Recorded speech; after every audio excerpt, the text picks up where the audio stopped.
Salam sigap dan shalom. Renungan kita pada hari ini, Minggu 16 Agustus 2020, berjudul Berurusan dengan Kesalahpahaman. Ayat intinya terdapat di dalam 1 Korintus 6 ayat 1. Apakah ada seorang di antara kamu yang jika berselisih dengan orang lain, berani mencari keadilan pada orang-orang yang tidak benar dan bukan pada orang-orang kudus? Pena Inspirasi menjelaskan latar belakang atau penyebab perselisihan dan hal-hal yang perlu dihindari pada saat anggota jemaat berurusan dengan kesalahpahaman, seperti judul renungan kita pagi ini, antara lain sebagai berikut. Pertama, penyebab kesalahpahaman adalah akibat gaya hidup dan kebiasaan mengonsumsi jenis makanan yang tidak sesuai dengan petunjuk Allah atau hukum kesehatan, sehingga saraf-saraf otak dirusak oleh penyalahgunaan yang menumpuk dalam perut. Pemanjaan selera adalah penyebab perselisihan, percekcokan, perpecahan, dan banyak lagi kejahatan lain. Kata-kata yang tidak sabar diucapkan, dan perbuatan-perbuatan yang tidak baik dilakukan, praktik-praktik ketidakjujuran diikuti, dan hawa nafsu dinyatakan. Dan semuanya itu karena saraf-saraf otak dirusak oleh penyalahgunaan yang menumpuk dalam perut. Kedua, penyebab kesalahpahaman karena seseorang merasa diri benar dan tidak ada kerelaan memperbaiki diri dan kerendahan hati, karena ia menganggap sudah cukup mapan dengan teori saja.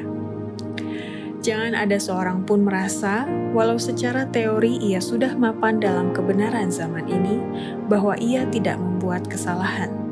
Tetapi jika kesalahan dibuat, biarlah ada kerelaan untuk memperbaikinya. Dan biarlah kita menghindarkan segala sesuatu yang mungkin bisa menciptakan pertikaian dan perselisihan, oleh karena ada surga di hadapan kita, dan di antara penghuninya tidak akan ada perselisihan.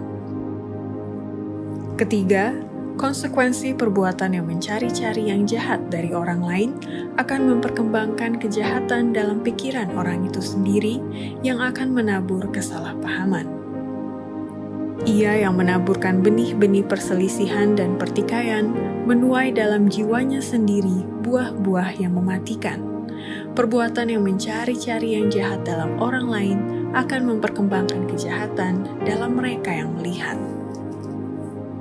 Keempat, hindarkan diri dari tindakan berpolitik dan ide-ide yang akan menimbulkan pertentangan dan kekacauan serta kesalahpahaman. Umat Allah haruslah memisahkan diri dari politik.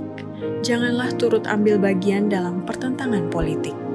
Tinggalkanlah dunia dan hindarkan dirimu dari membawa masuk ke dalam sidang atau ke dalam sekolah ide yang akan menimbulkan pertentangan dan kekacauan.